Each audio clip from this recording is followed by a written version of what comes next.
뽀빠이 이상용 씨가 한 3, 4년 전에 어느 방송에 나와서 자기 인생을 돌아보면서 이런저런 이야기를 했습니다.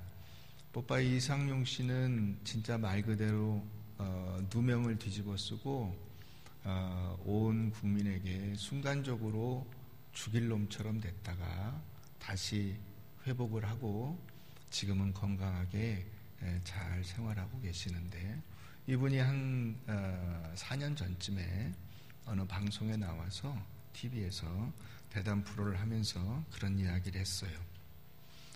이분이 원래 젊을 때부터 관심을 가지고 했던 것은 심장병 어린이들을 돕는 일이었습니다.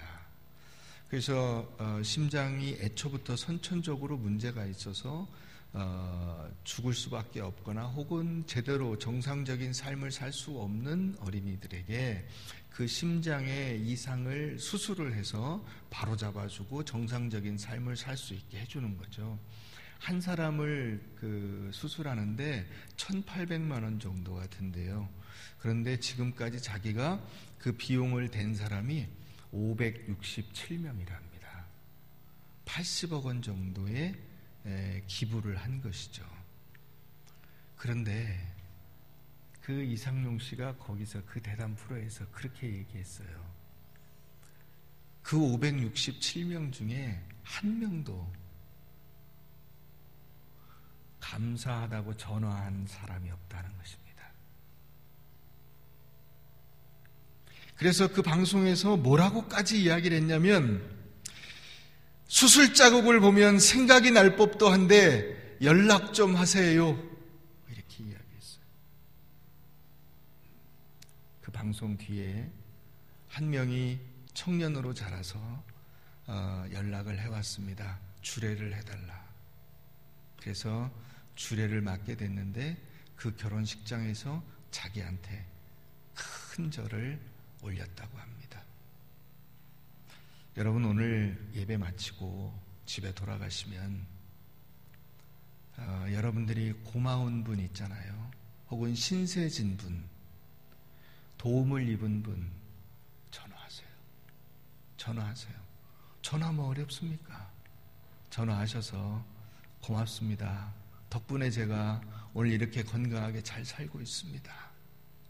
다 선생님 덕분입니다. 전화 한 통화만 하세요. 아버지한테도 하시고 어머니한테도 하시고 형제들한테도 하시고 혹은 여러분들이 도움을 입은 그 누군가 지인에게 전화하세요. 고맙다. 오늘 교회에서 추수감사주일인데 내가 생각해보니 내가 생각나더라. 정말 고맙다. 전화 한 통 하십시오.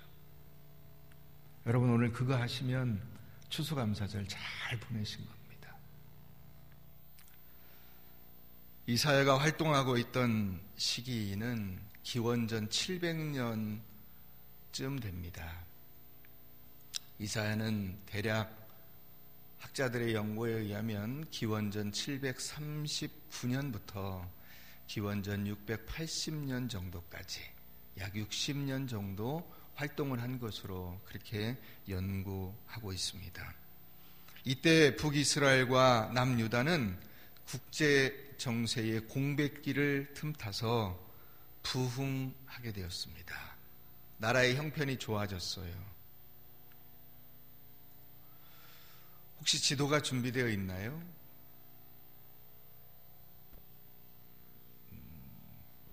제가 지도를 하나 넘겨주긴 했는데,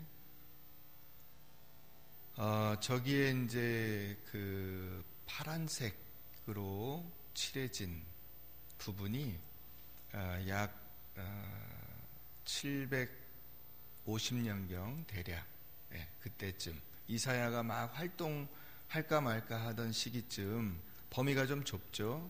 그 다음에 하얀색으로 되어 있는 부분은 그보다 훨씬 넓습니다. 그것은 약 650년경쯤 됩니다. 그게 아수르라는 나라의 국경이에요. 아수르라는 나라가 강대국이었어요. 이제 내리셔도 됩니다. 그래서 이 아수르와 그 다음에 이스라엘 밑에 있는 애굽과 사이에서 이스라엘이 왔다 갔다 했습니다. 왔다 갔다. 여러분, 그걸 보면 우리나라의 상황이 비슷해요. 사람 사는 게 참 비슷해요, 보면. 그 이스라엘의 북쪽으로 그 아수르라고 하는 강대국이 자리 잡고 있고, 이스라엘의 남쪽으로 애굽이라는 강대국이 자리 잡고 있어요. 이 중간에서 어떤 정권은 아수르에게 붙고 어떤 정권은 애굽에게 붙고, 그래서 이 왔다 갔다 했어요. 그래서 이사야가 나오는 시기쯤인 우시야 때는 아수르가 별로 힘이 없었기 때문에 우시야가 그냥 혼자서 으쌰으쌰 해가지고 나라를 잘 이끌어 갔고요. 그 다음에 이제 요담 왕이라는 왕이 들어섰는데, 이 요담 왕 때는 반 아수르 정책을 폈어요. 그 다음 왕인 아하스 왕 때는 친 아수르 정책을 폈어요. 그리고 그 밑에 히스기야 왕 때는 다시 친 애굽 반 아수르 정책을 폈어요. 그리고 므낫세 때는 다시 친 아수르 정책으로 갔어요. 그러다가 마지막 왕인 유다의 시드기야 왕 때는 아수르를 뒤집어 엎고 바벨론이 일어섰거든요. 그 바벨론에게 멸망을 당하게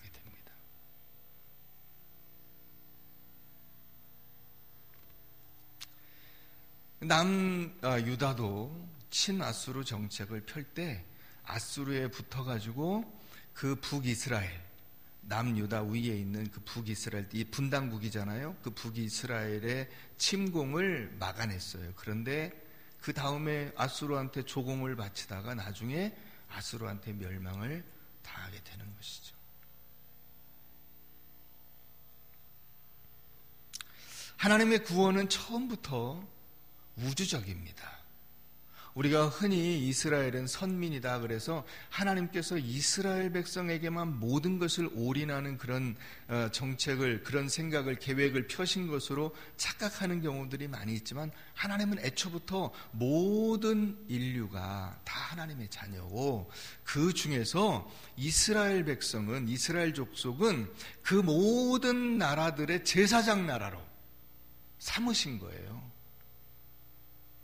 그러니까 그 이스라엘이 해야 될 그 의무와 책임이 무엇이냐면, 다른 나라들이 하나님 앞으로 갈 수 있도록 발판 역할을 해주는 거예요. 그 중개 역할을 해주는 것인데, 그런 역할을 전혀 못했어요.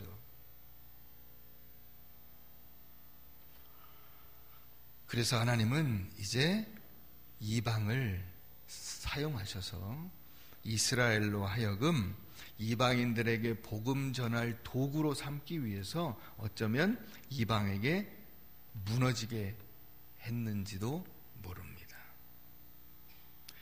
이스라엘 백성들은 약간 경제적으로 이제 풍요로워지자 급속히 사회적, 영적 타락이 심해져 갔습니다. 그 이전에도 이스라엘이 계속 우상 숭배를 했는데, 이제는 아예 신앙의 어떤 그 중심을 도저히 찾아볼 수 없는 상황으로 치닫게 되는 것이죠. 그래서 하나님께서 그 이스라엘 백성들에게 가지고 있는 그 분노가 1장에 보면 나와 있어요. 이사야 1장, 우리 한번 가보겠습니다.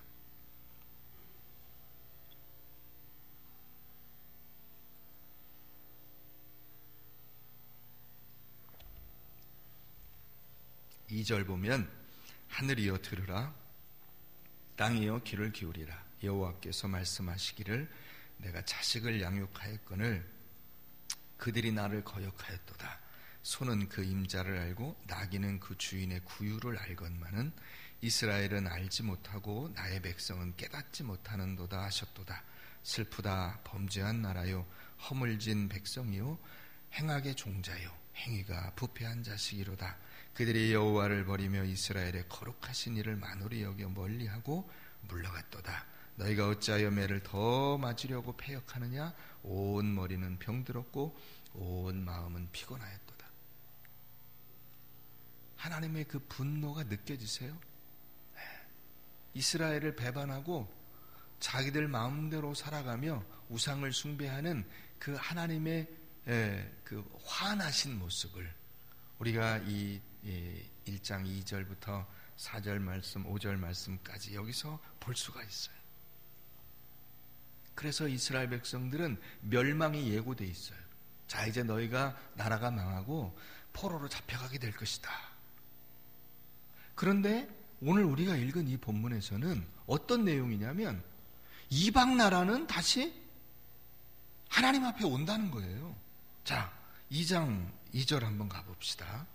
말일에 여호와의 전에 산이 모든 산 꼭대기에 굳게 설 것이요 모든 산 위에 뛰어나르니 만방이 그리로 모여들 것이라 많은 백성이 그리 가며 이르기를 야 우리가 오라 여호와의 산에 오르며 야곱의 하나님의 전에 이르자 그가 그의 길을 우리에게 가르치실 것이라. 우리가 그 길로 행하리라. 이방 나라 백성들이 그 시온 예루살렘으로 와서 그 예루살렘에서 막 모인다는 거예요. 그러니까 한편으로는 이스라엘 백성들 정작 이방 나라를 불러 모으고 그들을 하나님께로 데려가야 할 이스라엘은 완전히 실패해서 멸망당하고 쫓겨가고 포로로 잡혀가는데 이방 나라는 하나님 앞에 와서 하나님께 그 구원받고 하나님을 찬양하는 그 자리에 서게 된다는 거예요. 이 모순된 상황, 이것이 무엇인가? 그것을 오늘 우리가 살펴보게 되는 것입니다. 그러니까 이스라엘이 전 세계를 위해서 제사장 나라로서 책임을 다했을 때만이 일어날 수 있는 그 일이 지금 이스라엘의 그 어떠한 헌신과 노력과 또 순종도 없이 하나님이 주도하셔서 하나님께서 이루신다는 것입니다. 이게 무슨 말이냐 하는 것을 오늘 우리가 살펴보게 됩니다. 여러분, 하나님께서 그 이스라엘에 대하여 분노하시는데 그 분노는 이스라엘을 죽이는 분노가 아니에요. 너 죽어라. 너는 이제 내 자식이 아니다. 이게 아니에요. 여러분, 여러분들의 자식들을 혼내실 때 그렇게 하십니까? 요즘엔 그런 부모들이 있더라고요. 죽어라고 때려가지고 진짜로 죽이는 부모가 있어요. 그러나 그것은 아주 예외적인 경우이고 극악한 경우입니다. 거의 대부분은 99.99%의 부모들은 죽으라고 때리고 죽으라고 혼내는 것이 아니라 어떻게 살라고, 제대로 살라고, 돌아오라고, 정신 차리라고 하는 거 아닙니까? 하나님도 똑같아요. 하나님께서 수천 년간 이스라엘 백성들이 반역하고 경고해도 말을 듣지 않고 불순종하니까 하나님께서 경고하시고 아무리 권면해도 말을 듣지 않으니까 이방 나라에 그 포로로 내어주시기는 하지만은 그러나 그게 끝이 아니에요. 다 하나님은 다시 최후의 그 돌아옴, 회복, 그것을 선언하시잖아요. 우리가 그 성경을 읽을 때 늘 그 하나님의 말씀을 볼 때 그것을 봐야 돼요. 하나님의 경고와 하나님의 꾸중과 하나님의 분노는 그 분노 자체에 힘이, 그 무게중심이 가 있는 것이 아니라 그 분노를 안다면 너희가 돌아와야 하고 그 하나님의 그 뜻이 다르다는 것을 안다면 돌아와야 하고 정신을 차려야 한다는 것을 말씀하는 거예요. 그게 하나님의 뜻이에요. 그러니까 재앙은 우리를 죽이는 용도가 아니고 회초리의 용도요, 깨닫게 하시는 용도입니다. 그러니까 우리에게 주어지는 어떠한 고난과 어려움도 나를 살리기 위함이지, 내가 그 고난으로 인해서 죽어 나자빠지고 더 이상 아무 일도 할 수 없는 상태가 되는 것을 하나님이 원하시는 것이 결코 아니라는 거예요. 그런데 우리가 그 뜻대로 사냐 하는 거예요. 우리가 그것을 깨닫느냐. 그렇지 못하다는데 문제가 있는 것이죠. 자, 우리 로마서 한번 가보십시다. 로마서 4장, 신약성경 245페이지, 로마서 4장 245페이지.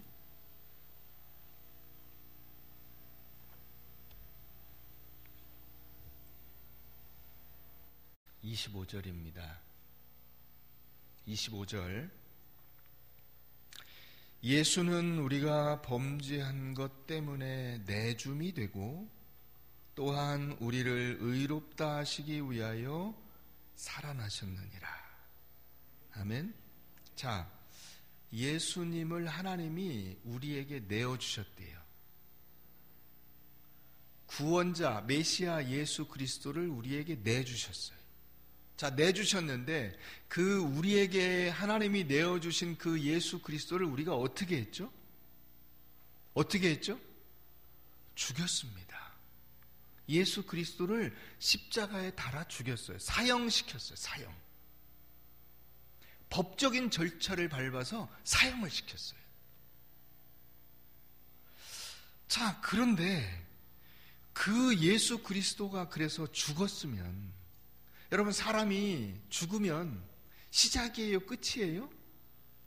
끝이에요.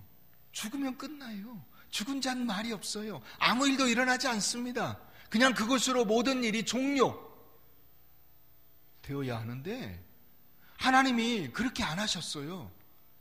그 죽은 예수 그리스도를 다시 살리셔서 우리를 위한 구속의 은혜를 베풀어 주시고 우리에게 영원한 생명이 있다는 사실을 가르쳐 주신 거예요. 이게 예수 그리스도를 통해서 일어난 일이에요. 예수의 죽음과 예수의 부활. 완전히 상반되잖아요. 이스라엘의 멸망과 이방의 구원. 완전히 상반되잖아요.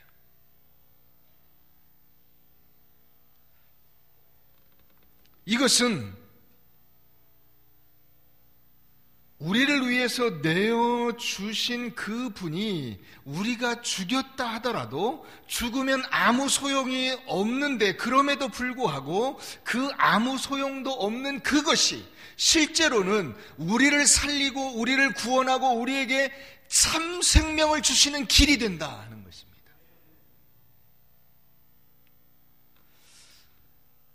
이 말이 무슨 말인지 이해가 되세요? 네, 조용히 눈을 감고 명상에 잠기신 분들이 군데군데 있습니다. 여러분, 이 말이 무슨 말인지 이해가 되세요? 여러분, 죽으면 끝인데 그 죽음이 끝이 아니도록 하나님이 역사하셨다는 거예요. 죽음에서 일어나심으로 우리의 죽음도, 그 어떤 죽음과 실패와 좌절과 절망도 그것으로 끝나지 않도록 하나님이 일하신다는 거예요. 그걸 보여주시는 겁니다.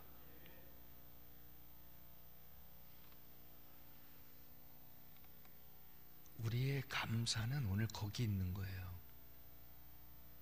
오늘 우리가 추수감사주일인데, 추수감사주일에 우리의 감사는 어디 있냐면요, 내가 내 뜻대로 되어서 감사한다가 아니고 내 뜻이 어찌 되었든지 간에 상관없이 우리는 하나님의 뜻을 잘못 알고 내 뜻대로 가는 것만이 다인 줄 알고 예수를 막 죽여버리고 혹은 세상에서 내 마음대로 막 살아버리고 그랬는데, 그것이 변해서, 그것이 확 뒤집어져서, 그것이 부활로, 그것이 영생으로, 그것이 참 진리로 변화될 수 있도록 만들어 주시는 하나님의 역사하심이 있게 되었다.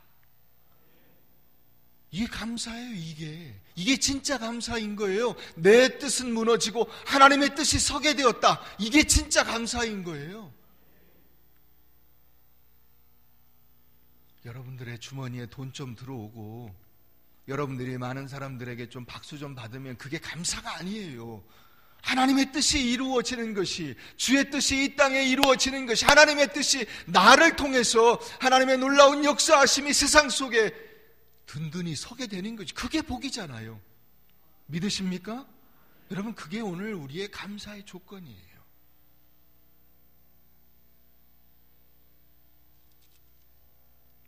우리가 본 로마서 4장 다음에 5장 8절 한번 보세요. 5장 8절.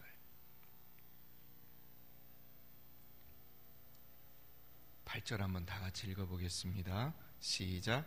우리가 아직 죄인 되었을 때에 그리스도께서 우리를 위하여 죽으심으로 하나님께서 우리에 대한 우리가 아직 죄인 되었을 때에, 우리가 아무것도 모를 때, 우리가 뭐 할 수 있는 뭐 능력도 없고 그런 아무 개념도 없을 때, 철없을 때, 그때 이미 하나님은 여러분들의 구원을 계획하시고 진행하셔서 완성해 놓으셨어요. 완성.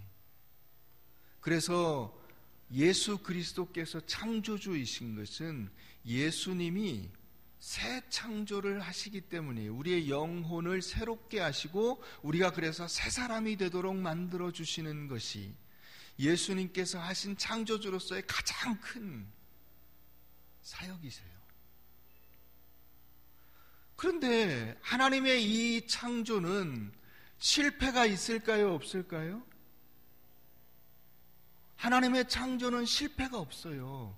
하나님의 창조는 하나님께서 계획하시고 그 일을 진행하시면 그 일이 결코 하나님의 뜻에 반하게 이루어지고 실패로 끝나는 일이 없어요. 그렇게 될 것 같으면 하나님이 직접 개입하셔서 그것이 성공적으로 주님의 뜻이 이루어지도록 만들어내시는 거예요.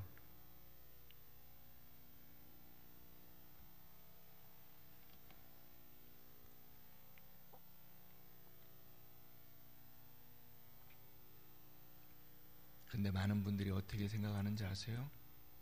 하다가 내 마음대로 안 되면 그만둬버려요. 내 뜻대로 안 되면 그만둬버립니다. 아, 목사님 못하겠어요.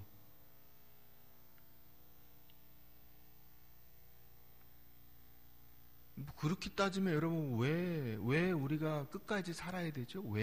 왜 중간에 그냥 포기하고 그냥 다 자살하고 말지, 안 되면 왜 끝까지 살아야 되죠?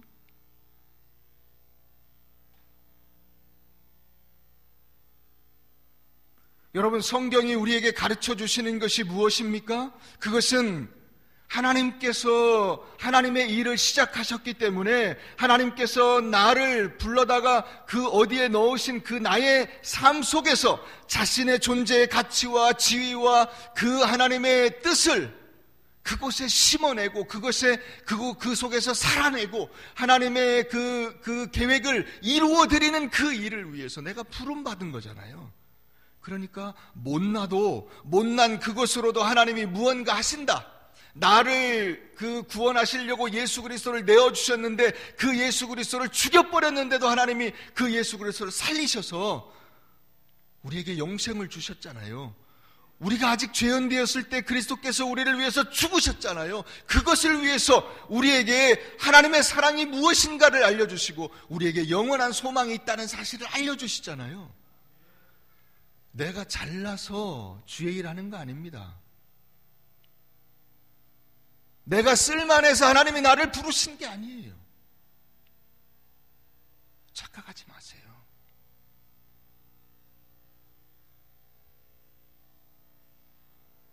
그러니까 하나님께서 인간이 형편없어서 그만둔다는 인간의 오만함과 결코 타협하지 않으시고 네가 잘못했으니까 너 죽여버리고 내가 다 끝내버리겠다, 판을 엎어버리겠다, 그것은 하나님의 방법이 아니에요. 어떻게 해서든지 하나님께서는 인류를 구원하시고자 하는 하나님의 놀라운 계획을 끝까지 이루실 것이다. 그것이 하나님의 뜻이다. 그게 이사야서예요. 그게 이사야서에서 우리에게 알려주는 것입니다.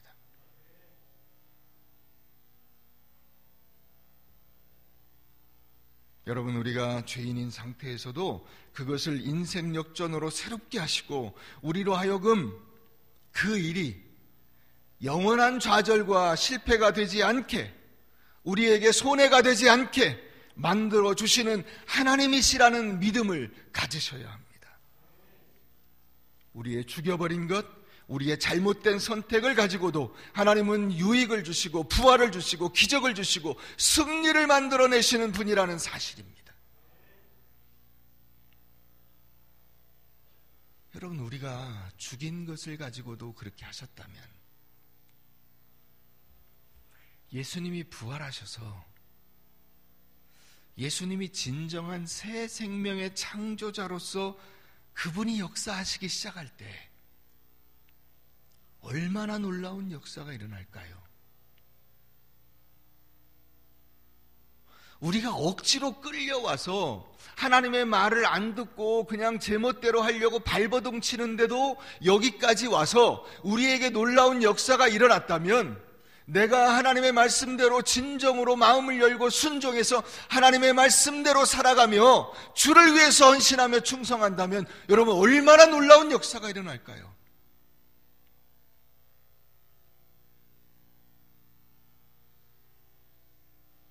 여러분들에게 두 가지 길이 있어요. 하나는 그냥 끝까지 내 맘대로 하겠다고 발버둥 치는 길이 있고요.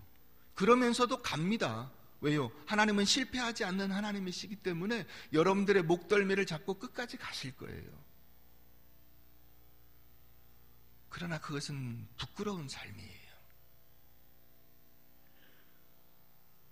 또 하나의 길은 여러분들이 깨달은 그 순간부터 주님 앞에 마음을 열고 진정으로 하나님의 뜻에 내가 겸손히 순종해서 주 뜻대로 사는 거예요.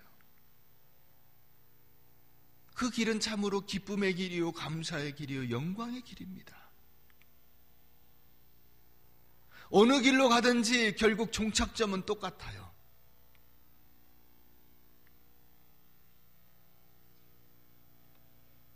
여러분, 하나님은 우리의 잘못도 그분에게 영광이 되게 하시며 그럼에도 불구하고 하나님의 약속을 반드시 이루어내신다는 사실, 여러분 그것을 우리가 성경에서 보게 되는데 그게 바로 예수 그리스도예요. 예수님이 이 역사 안에 들어오셔서 인간의 삶을 사시고 이런 기적과 구원을 이룬 것처럼 모든 예수 믿는 신앙인들의 생애는 결국 하나님의 열심 앞에 굴복하게 될 것이다 하는 것을 하나님께서 우리에게 말씀하고 계신 것입니다.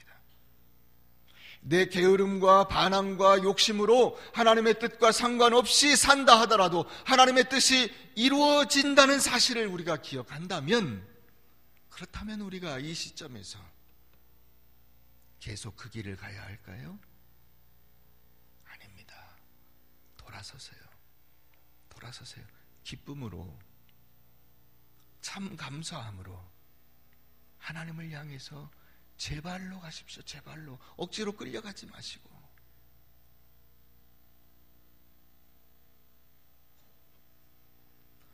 이천에 가산교회라는 교회에 엄충원 목사님이라는 목사님이 계세요. 이분이 한번 간증을 하셨어요. 자기 아버지가 목사님인데 자기가 결혼할 때 그 아버지가 자기한테 그렇게 얘기하셨대요. 야, 충원아, 네가 아들을 낳으면 너도 목사를 만들어라. 그래서 3대가 목사가 됐으면 좋겠다. 그런데 이 엄충원 목사는 그게 싫었대요. 자기 아버지가 자기를 억지로 목사를 만들었기 때문에 우리 아들은 그냥 제 하고 싶은 대로 놔두리라, 그렇게 생각을 했다는 거예요. 내가 억지로 목사를 만들지 않으리라. 그래서 이제 결혼을 하고 그 아내가 임신을 하게 되었는데 임신만 하면 유산을 하는 거예요. 그래서 10번을 유산을 했대요. 여러분 아시죠? 유산하면 아이를 실제로 임신해서 출산한 것과 같은 그 충격이 몸에 온다, 그런 얘기를 들은 적이 있습니다. 10번을 유산을 했어요. 근데 10번째 되니까 그런 생각이 떠오르더래요. 아, 내가 잘못했구나. 그래서 하나님 앞에 다시 회개하면서 서원하며 기도했다는 것입니다. 하나님, 제가 이제 다시 임신하면 아들을 주시고 그 주신 아들을 꼭 목사를 만들겠습니다.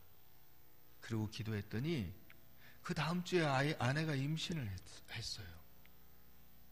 그런데 이번에는 희한하게도 유산을 안 하고 그대로 아무 탈이 없이 아이가 그 뱃속에서 잘 자라서 세상에 나왔는데 아들이게요, 딸이게요? 아들을 낳았어요. 어떻게 하세요? 아들을 낳았어요. 그래서 그 아들을 요셉이라 이름을 짓고 4년 후에 몸을 다시 추스려서 다시 아이를 낳았는데 또 아들을 주셔서 요한이라 이름을 짓고 그 아이들을 다 목사로 만들고 있다는 것입니다. 사랑하는 여러분, 우리가 억지로 믿고 할 수 없이 믿고 할 수 없이 봉사하고 내 마음대로 하려고 고집 부린다 하더라도 하나님은 우리를 하나님의 사람으로 인도해 주실 것입니다. 그러나 나를 하나님께서 쓰시기를 원한다면 자원하는 마음으로, 기쁨으로, 열심으로 하나님께 자신을 드리십시오. 그러면 하나님께서 여러분들의 삶을 통해서 놀라운 은혜와 기적을 경험할 수 있게 해 주실 줄로 믿습니다.